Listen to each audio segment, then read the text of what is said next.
अभिनव शेखावत हत्या करके वहां से भाग रहे थे, तो आपने इन्हें रोकने का प्रयास किया और इन्होंने आपको धक्का दिया, जिसके कारण आपके हाथों में ये चोट लगी। जी। एक बार कृपया अपना बैंडेज खोलकर अपना घाव दिखाएंगे। Objection your honour. किसी का घाव खोदना कौन सी सही बात है? इसका इस केस से कोई ताल्लुक नहीं है। योर ऑनर, मैं घाव खुरेद नहीं रहा, केवल देख रहा हूं, और इसका इस केस से ताल्लुक है। ओवररूल्ड।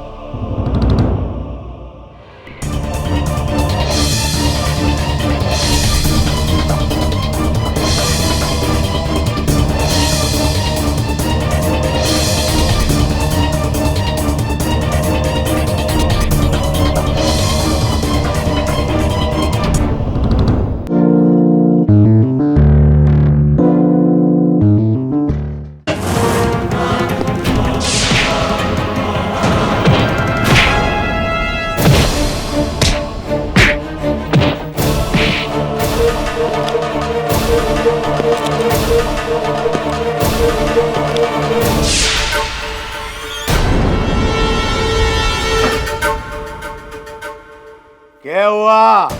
अदालत में मारा पासा तुम दोनों ने पलटा, और तब जान का डर नहीं लगा था कि सोचा था तुम दोनों ने कि राजेंद्र टोंक का पैसा लेकर उसका काम ना करोगे? मुझे माफ कर दो राजेंद्र भाई, वो शेखावत अंकल ने हमें ज्यादा पैसे दे दिए। मैंने भी लालच में आकर टॉम साहब। मैं तुम लोगों को समझ चुका हूँ। तुम लोग काबू में आओगे धमकी से, मौत की धमकी से।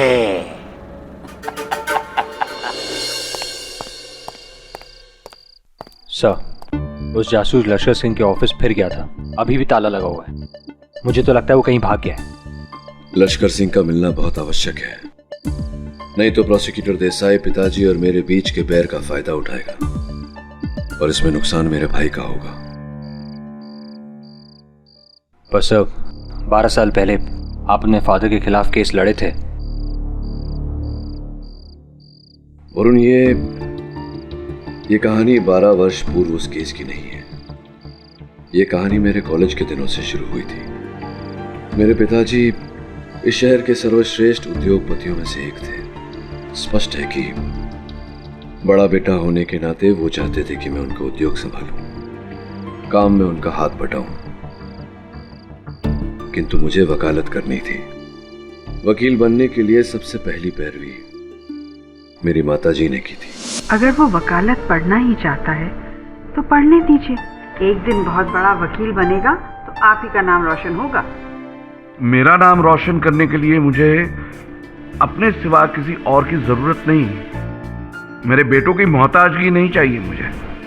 मेरा नाम रोशन करेगा।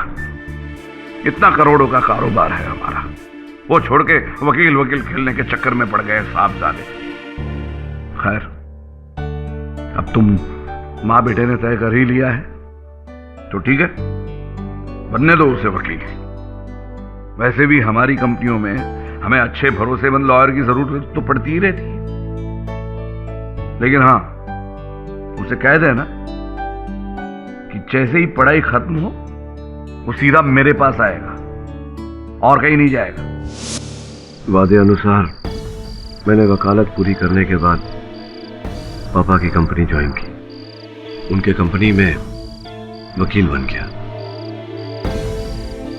सब कुछ ठीक चल रहा था। फिर एक दिन वो केस उठा जिसने हमारे रास्ते और रिश्ते दोनों को बदल कर रख दिया। कैसा केस? तुम मेरे बेटों को बेवकूफ बना सकती हो, मुझे नहीं। ये सारी मुसीबत तुम्हारी बद चलने की वजह से हुई है। अंकल, आप मेरा विश्वास कीजिए ना, मैंने अभिनव को धोखा नहीं दिया। मैं सच में किसी खुल्लर को नहीं जानती हूँ। मुझे बरखा पर विश्वास है, वो अभिनव को धोखा नहीं दे सकती है। इस घर की बहू बनने वाली है। जब घर का बेटा ही घर में नहीं रहा तो ये होने वाली बहू किस काम की? निकल जाओ यहां से। आइंदा यहाँ आने की हिम्मत तक मत करना। Uncle please. I said leave.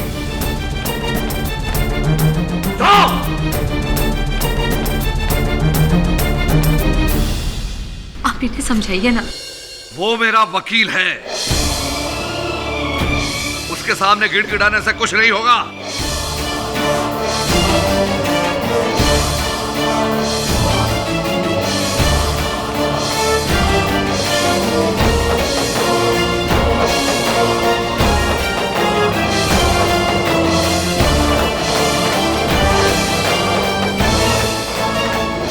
निकल जाओ मेरे घर से।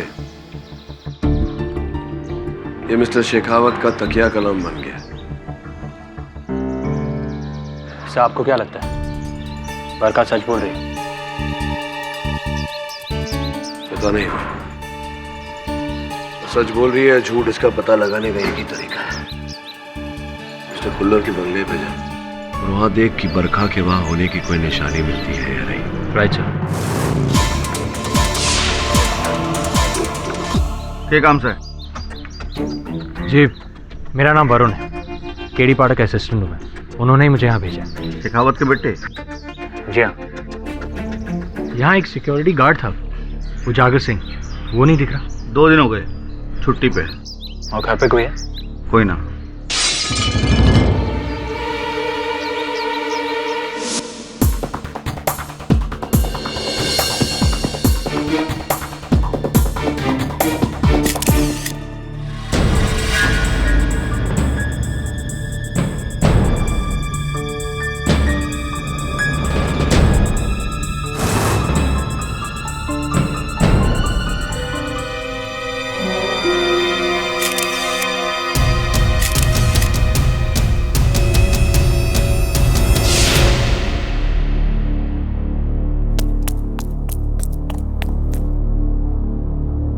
कौन है?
जज साहब, मैं अपना बयान बदलना चाहता हूं। उस दिन मैंने जो कुछ भी कहा वो झूठ था। सच ये है कि उस रात अभिनव मेरे घर से 11 बजे नहीं 8 बजे ही निकला था अपनी गन लेकर। कमिश्नर की तुम्हें जान लेकर रहूंगा। अभिनव, तुम्हारा खास दोस्त हाथ में गन लिए आंखों में खून सवार किसी को मारने जा रहा है और तुमने कुछ नहीं किया? हाँ जी किया। मैंने उसी वक्त मिस्टर शेखावत को फोन किया था। जी अंकल, एक्चुअली अभिनव जगदीश खुल्लर के घर गया उसे मारने, वो भी गन लेकर। अंकल प्लीज आप कुछ कीजिए, वरना कुछ हो जाएगा। ठीक है, मैं अभी खुल्लर के घर पहुंचता हूं। ऐसा कुछ नहीं कहा मैंने। मिस्टर शेखावत, आप प्लीज बैठ जाइए। भाई राहेल, पिछली बार तो तुमने ये बताया था कि अभिनव पूरी रात तुम्हारे साथ था, वो खून कर ही नहीं सकता। मिस्टर शेखावत ने मुझे पैसे दिए थे झूठ बोलने के लिए। हाँ दिए थे पैसे मैंने, लेकिन वो सच बुलवाने के लिए, क्योंकि मुझसे पहले इस टोंक ने तुम्हें खरीद दिया था। मिस्टर शेखावत प्लीज बैठ जाइए। साहब, मिस्टर शेखावत ने मुझे पैसों का लालच देकर मुझसे झूठ बुलवाया था साहब।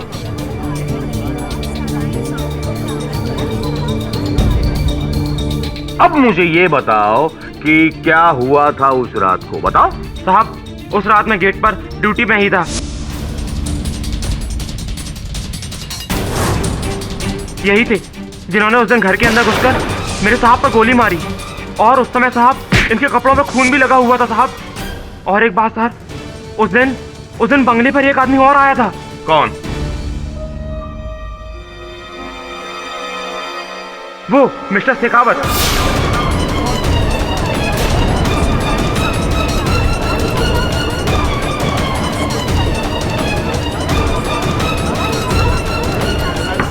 Silent your honour.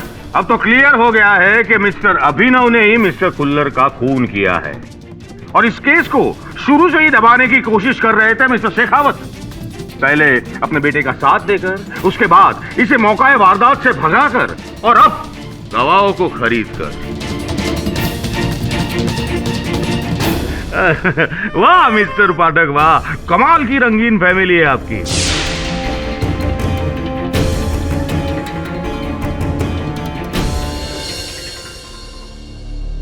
Your honour, मैं अदालत में अपना गवाह पेश करने की अनुमति चाहता हूं। अनुमति है। कृपया अदालत को अपनी पहचान दीजिए। जी, जासूस लश्कर सिंह।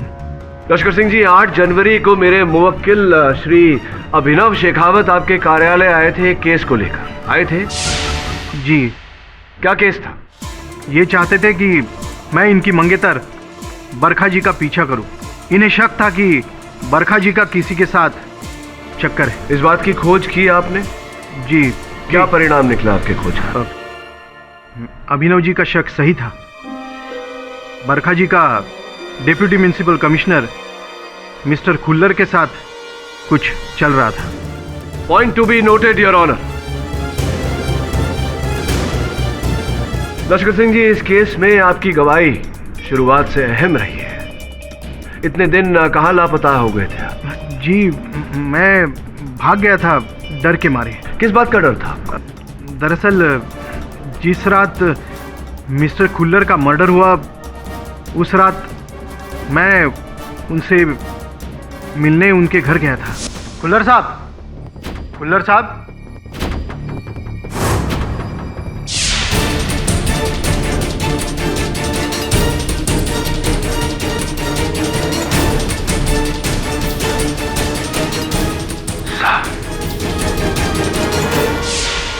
मैं वहां से इसलिए भागा ताकि किसी को यह ना लगे कि मैंने ही मिस्टर खुल्लर का मर्डर किया। और क्योंकि मैं उनके घर कैमरा भूल गया था, उस दिन कैमरा लेने के लिए मैं उनके घर गया तो वहां पर मिस्टर वरुण थे। इससे पहले कि वो मुझे पकड़ते, मैंने सोचा मैं उन्हें बेहोश करके वहां से भाग जाऊंगा। लेकिन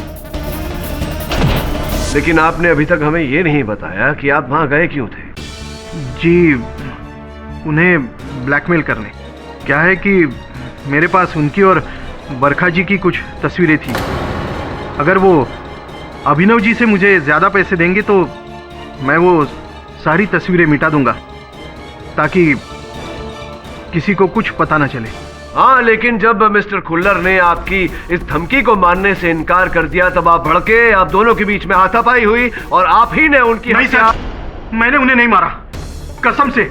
मैं तो बस उन्हें ब्लैकमेल करने वहां गया था, ऑफर देने। और यही ऑफर इससे पहले मैंने बरखा जी को भी दिया था।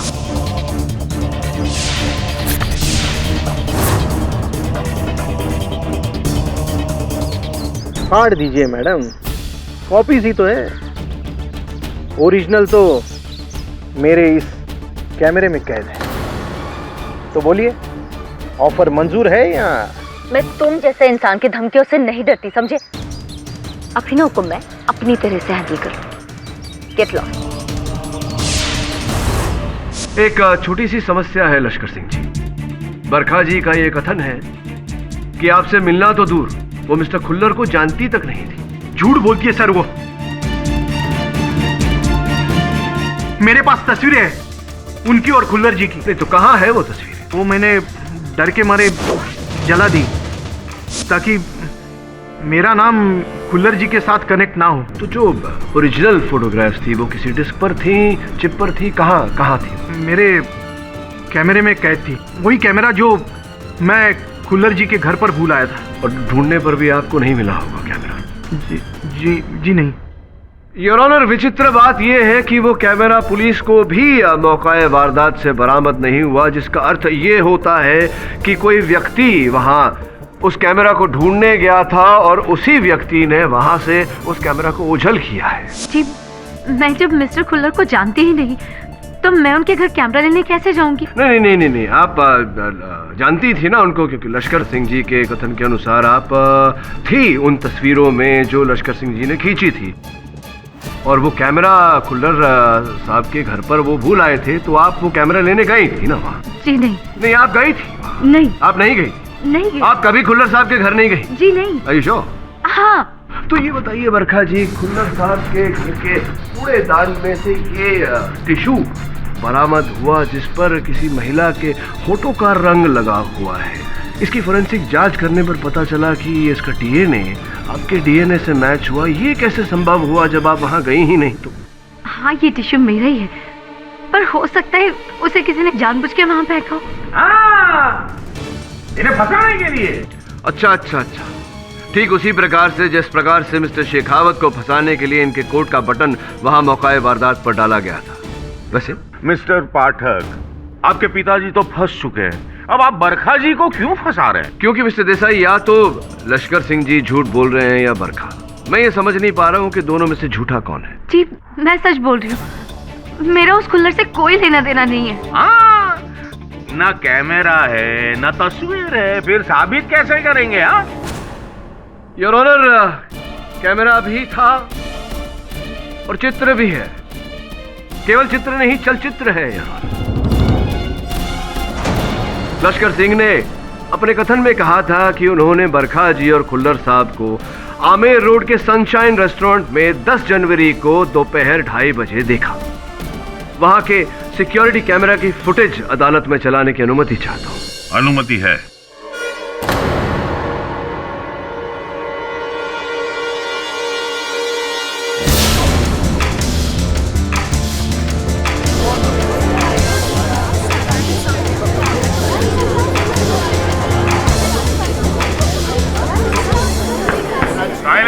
हाँ तो बरखा जी, क्या आप अब भी यही कहेंगे कि आपको कोई फंसा रहा है?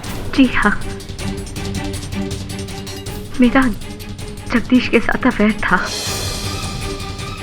लश्कर सिंह ने मेरे बारे में जो कुछ भी कहा वो सच है।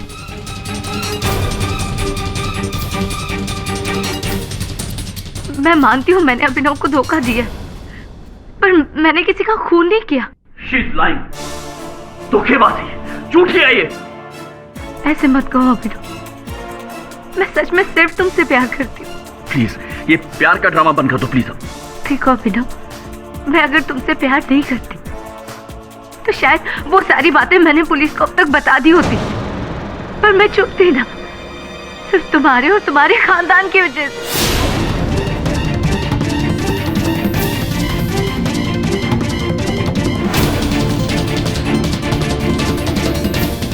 किस सच्चाई की बात कर रही है? बता दूं? हाँ हाँ हाँ हाँ, बताइए बताइए बताइए, क्या सच्चाई है बताइए। जिस रात जगदीश खुल्लर का खून हुआ था, उस रात मैं उसी के साथ थी, उसके घर पे। अभिनव, तुम? अभिनव, रुको रुको, बस गोली चलाओ, गोली। नहीं अभिनव, नहीं।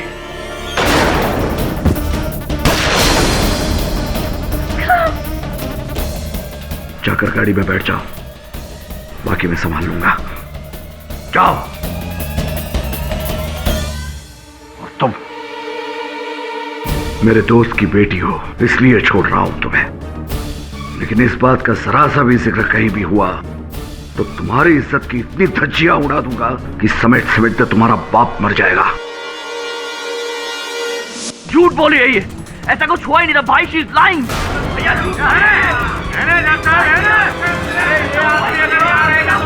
और कितनी दवाइयां चाहिए इसके खिलाफ?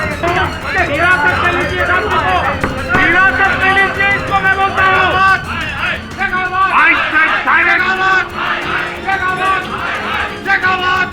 Silence in my court!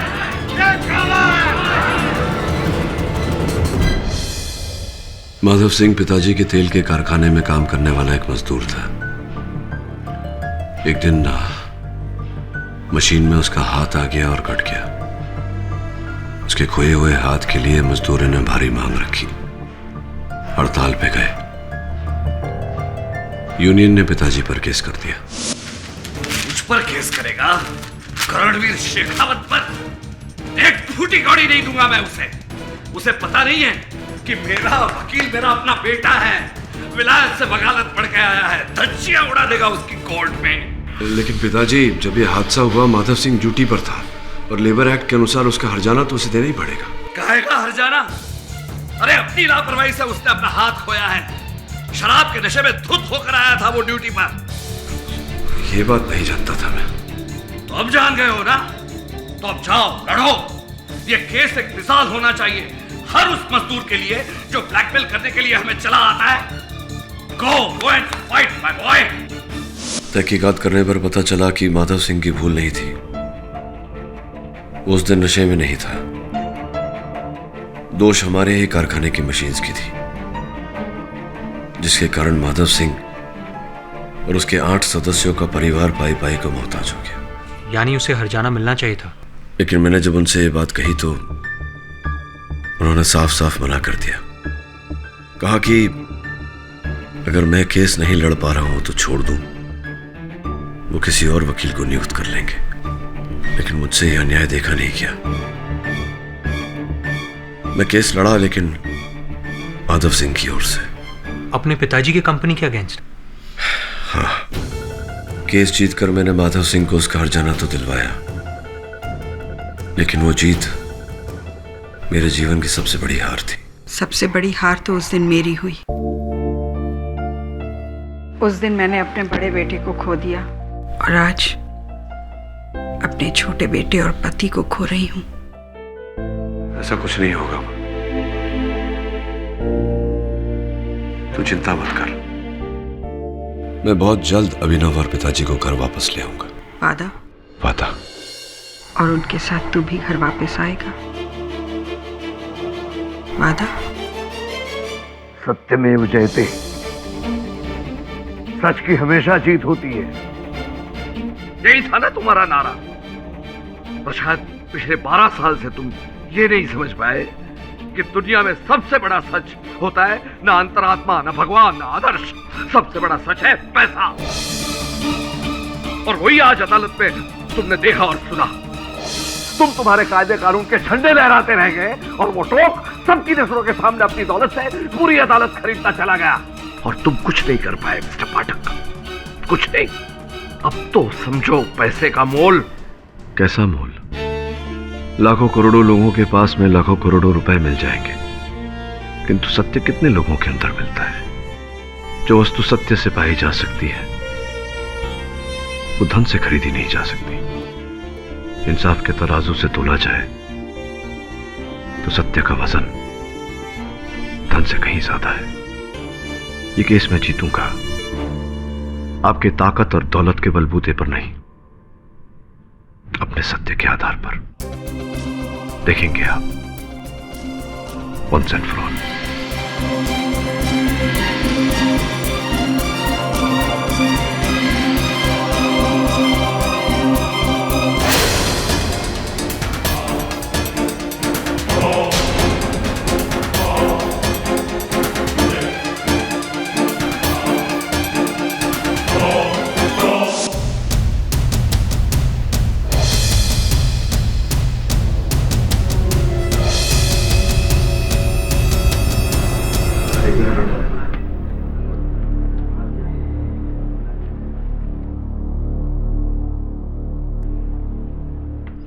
वक्त है तुम्हारा ये सच का जाप छोड़ दो और इस केस को मुझे मेरे तरीके से हैंडल करने दो। दिल्ली तक पहुंच है मेरी। 4 दिन के अंदर अंदर मेरी जगह पर ये टोक हिरासत में होगा। इसकी नौबत नहीं आएगी। तुम्हारी से तुम्हें ले डूबेगी और साथ में हमें भी।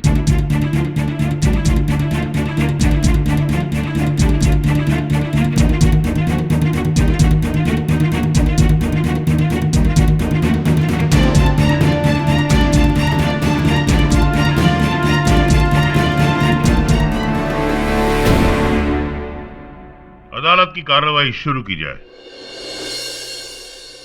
योर ऑनर, पिछली गवाही के दौरान तो सारे गवाह पाठक साहब के पिताजी और भाई, सॉरी, अभी अदालत में तो आपका कोई पिता और भाई नहीं होगा ना, इनके मुवक्किल के खिलाफ गवाही दे रहे थे।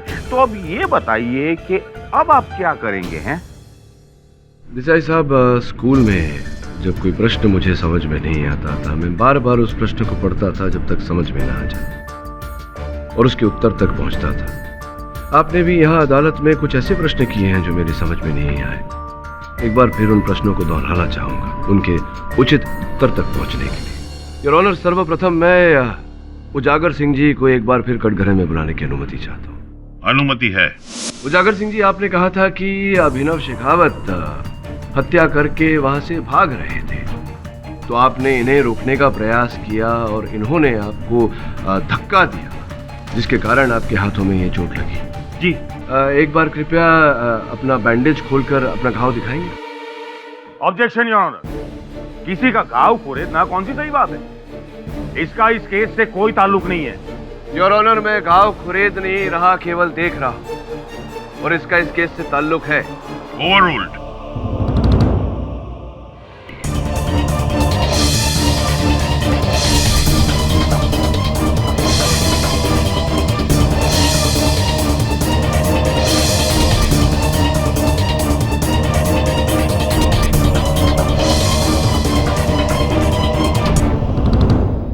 ये जो घाव है ये ऐसा तो नहीं लग रहा उजागर सिंह जी की मेरे मुवक्किल के आपको धक्का मारने के बाद आप जमीन पर गिरे और आपका हाथ रगड़ गया जमीन पे।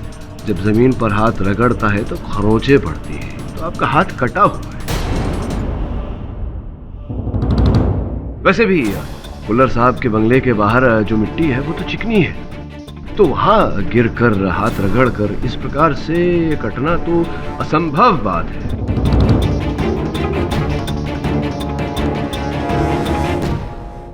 हुआ ये होगा कि प्रथम बार जो आप कह रहे थे अदालत में कि जिस समय कुल्लर साहब की हत्या हुई आप घर चले गए थे खाना खाने, तो आप जब घर गए खाना खाने, आप खाने के साथ में प्याज खाना चाहते थे।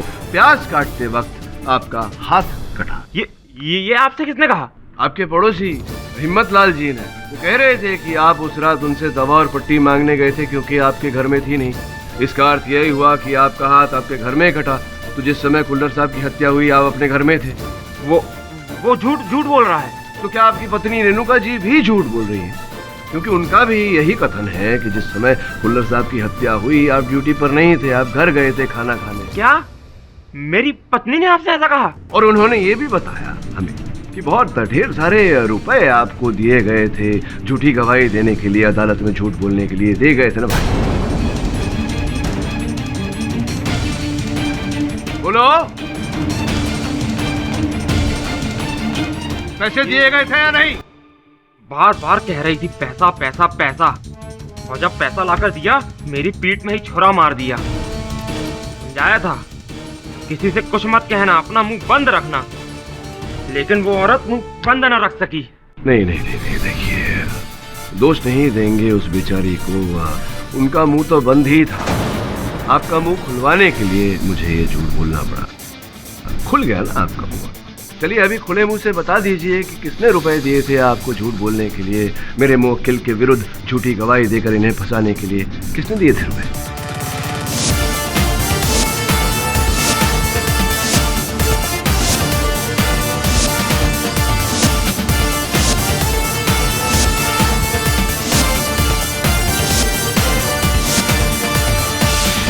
राय साहब, आपने कहा था कि मेरे मुवक्किल अभिनव शेखावत आपके साथ रात के 8 बजे तक थे, जिसके पश्चात हाथ में गन लिए गुस्से में रुलसते हुए ये कुल्लर साहब के बंगले पर चले गए थे उनकी हत्या करने 9 बजे के आसपास, राइट?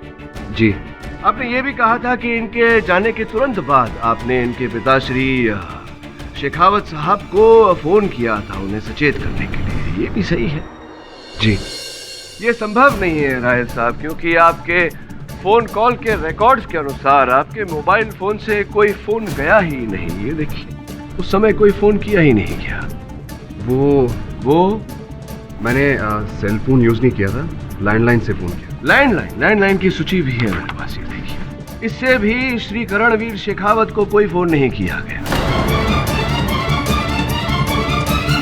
जी मुझे पूरा याद है, मैंने फोन किया था। हाँ किया था, फोन किया था, लेकिन शेखावत साहब को नहीं, बरखा जी को। ये देखिए, बरखा को आपने फोन किया इनके जाने के बाद, संभवतः इसलिए क्योंकि आप उसे बताना चाहते थे कि अभिनव उनके बारे में जान गए, बरखा को सचेत करना चाहते थे। क्यों बरखा को सचेत करना चाहते थे आप? क्यों बरखा को फोन किया था आपने? जी मैंने फोन नहीं किया। बरखा को फोन किया था आपने, क्योंकि बरखा के साथ आप मिले हुए हैं। मैं कह रहा हूँ ना कि मैंने फोन नहीं किया। इस बात का कोई गवाह है जो ये कह सके कि आपने बरखा को फोन नहीं किया था? अभिनव मतलब? क्योंकि अभिनव मेरे साथ देर रात तक था। आप चाहे तो उससे पूछ सकते हैं। नहीं, तो पहले आपने क्यों कहा कि ये 8 बजे ही चले गए थे अपनी गन लेकर?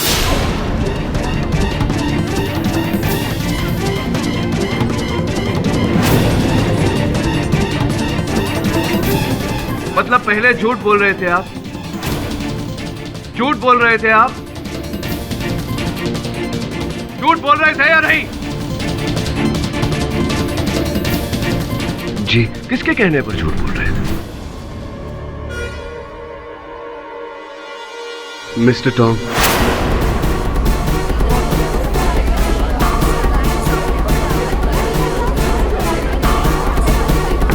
साइलेंट। साहब, उन्होंने पहले हमें पैसे देकर हमसे झूठ बुलवाया था।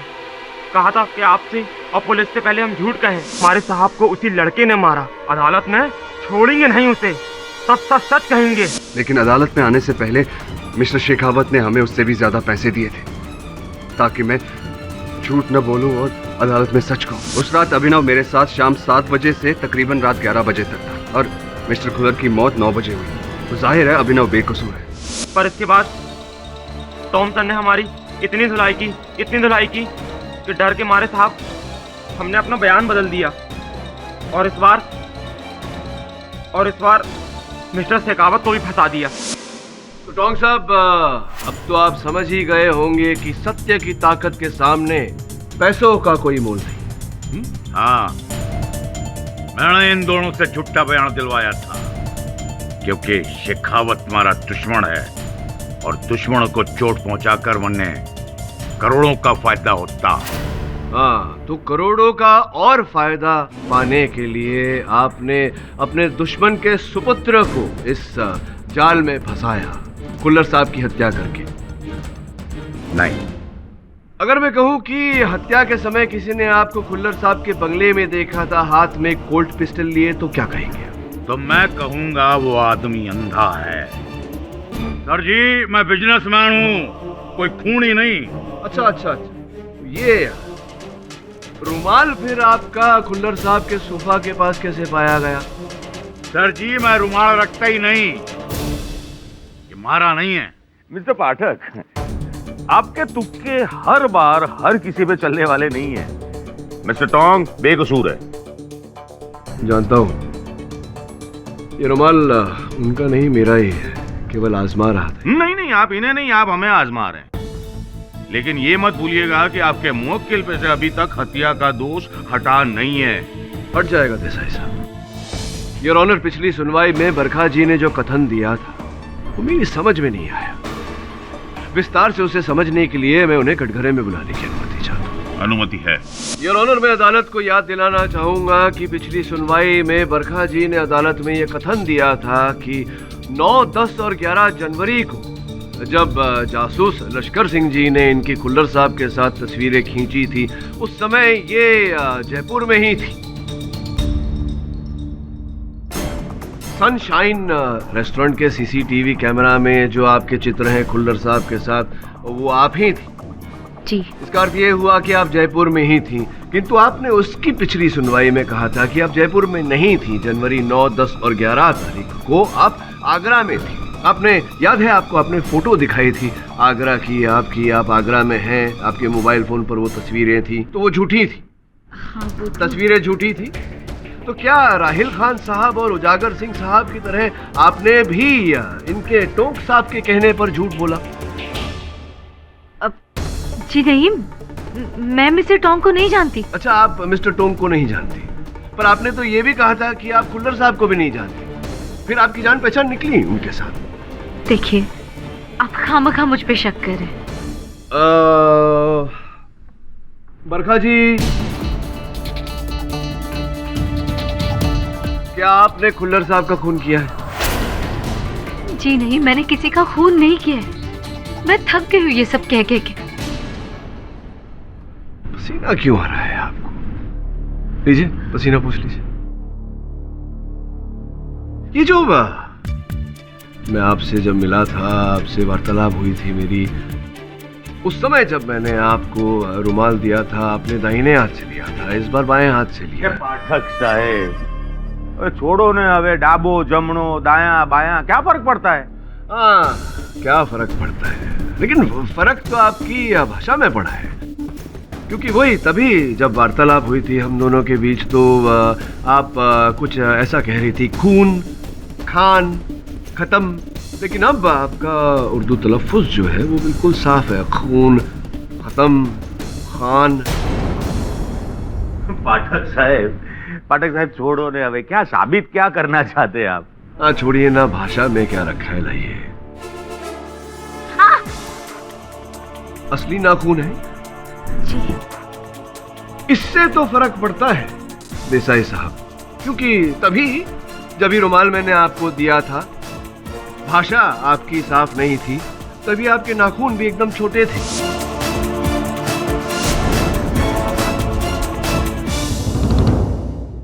अचानक कुछ ही दिनों में इतने लंबे नाखून को छोटे होते हुए देखा है, लेकिन छोटे नाखून को लंबे होते हुए इतने कम दिनों में दिखा नहीं।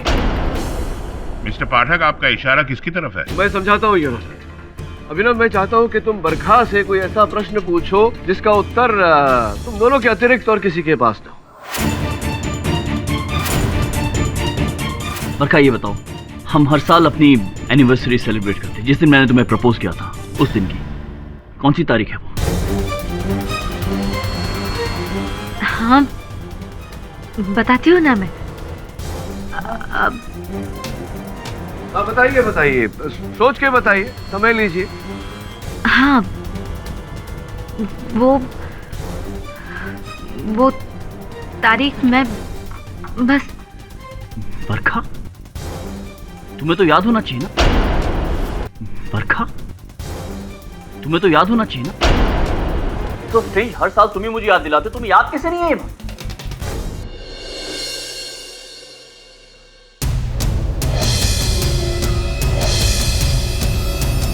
योर ऑनर, प्रपोजल की डेट मिले ना मिले, लेकिन मिस्टर के.डी. पाठक को इस केस की अगली तारीख नहीं मिलेगी, क्योंकि ये रहे कत्ल के सबूत। ये कॉल्ट 911 पिस्टल और ये टी शर्ट जिस पर खून लगा है, जो मिस्टर अभिनव शेखावत का है।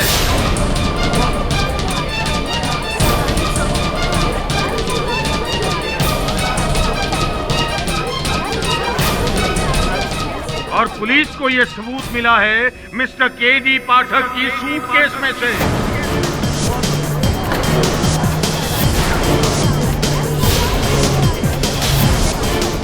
और वो सूटकेस उनको मिला है उनके पिताजी मिस्टर करणवीर शेखावत के घर से। छोटे भाई ने खून किया, बाप ने सबूत मिटाए, और बड़े भाई ने उस सबूत को छुपाने की कोशिश की। तीनों के तीनों मिले हुए योर ऑनर, केस खत्म।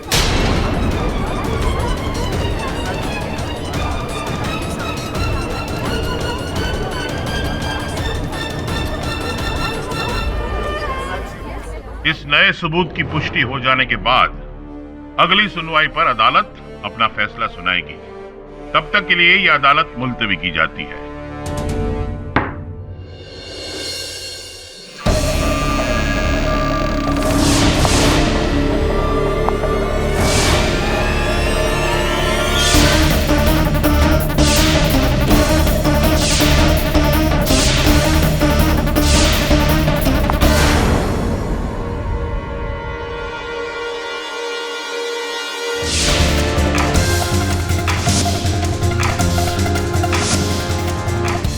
केडी पाठक को भी असलियत का अंदाजा होने लगा है। इससे पहले कि वो तुम तक पहुंच जाए, तुम्हें मरना होगा। बरखा,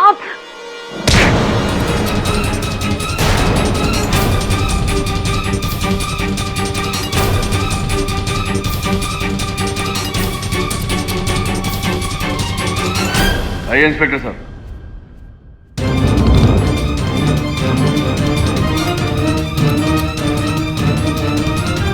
चलें अदालत। जी मैं बरखा नहीं, मेघा हूं, उसकी जुड़वा बहन। बरखा शर्मा वो रही। दरअसल बचपन में ही मुझे और मेघा को दो अलग अलग परिवारों ने एक ही अनाथ आश्रम से गोद लिया था। हम दोनों एक दूसरे के बारे में बिल्कुल नहीं जानते थे। जगदीश खुल्लर का अफेयर बरखा के साथ नहीं, मेरे साथ। अर्थात अभिनव और जासूस लश्कर सिंह दोनों को धोखा हुआ था। उन्होंने खुल्लर साहब के साथ बरखा को नहीं, आपको देखा था। जी हाँ, और जब लश्कर सिंह मुझे ब्लैकमेल करने के लिए वो तस्वीरें लेकर मेरे पास आया, तब अनजाने में उससे मुझे पता चला कि मेरी कोई हमशक्ल भी है। फिर अभिनव की शक के बिना पर मैंने उसे फंसाने का प्लान किया। तो ये बताइए कि खुल्लर साहब की हत्या करने के पीछे क्या कारण था? जगदीश खुल्लर के पास मेरे कुछ ऐसे मेमोरीज थे जिससे वो मुझे ब्लैकमेल कर रहा था। मुझे तो उसे बहुत पहले मार देना था। फिर मैंने सोचा कि उसे ऐसा मारूंगी कि पूरा शक अभिनव पे है। इसीलिए पहले मैं अभिनव के घर गई बरखा बनकर। किसी को शक ही नहीं हो। और फिर मैंने उसके घर से वो गन चुरा ली।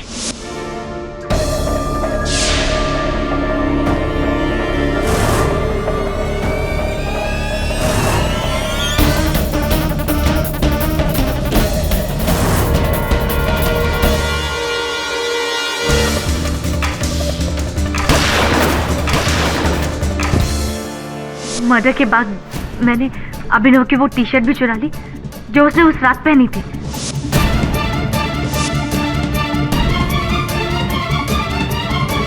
उसके बाद उसके ऊपर जगदीश खुल्लर की लाश से लिया हुआ खून भी लगा दिया। सारा काम हो गया था। फिर मैंने गन और टी शर्ट दोनों अपने पास रख लिए ताकि पुलिस का सारा शक सिर्फ अभिनव पे जाए। मैंने सोचा जब इतना सब कर ही लिया तो क्यों ना बरखा को मारकर मैं उसकी जगह ले लूं। बरखा बहुत अमीर खानदान से, और यही किया मैंने, उसे किडनैप करके।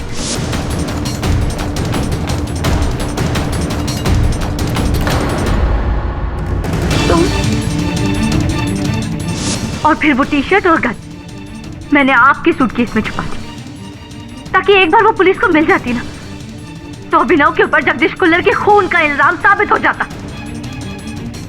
और फिर मैं अपनी पूरी जिंदगी बरखा बनकर अमीरी में जीती। और अफसोस कि अब बाकी बची जिंदगी आपको सलाखों के पीछे गुजारनी पड़ेगी।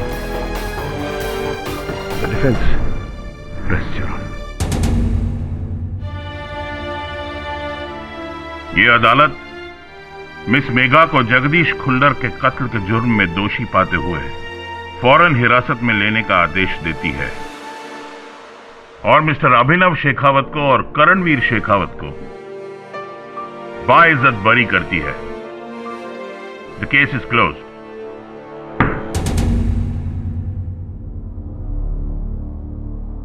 भले।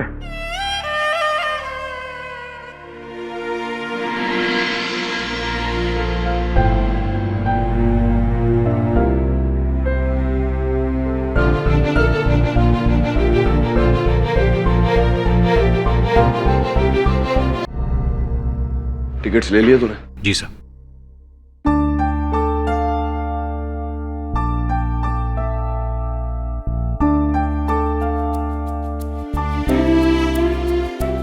Don't get emotional on me, okay?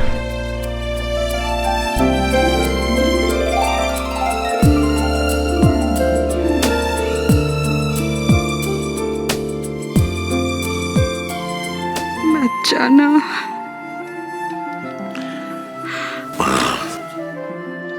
Jaipur कौन सा दूर है? इतना दूर कि 12 साल लग गए तुझे सफर तय करने में। पापा, अपने कमरे में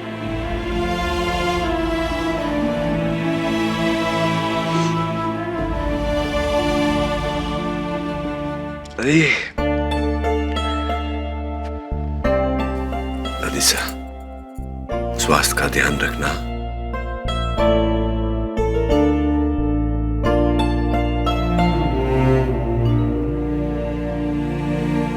रुको।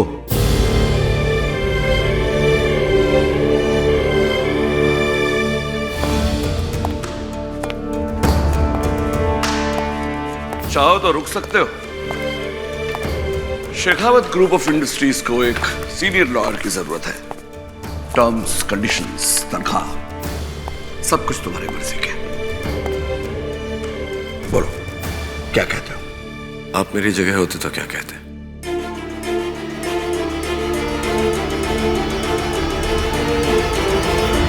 ना कह देता। सिद्धि बहुत है तुम।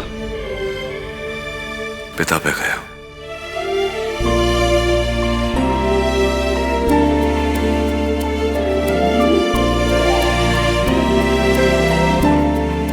जीता रहे।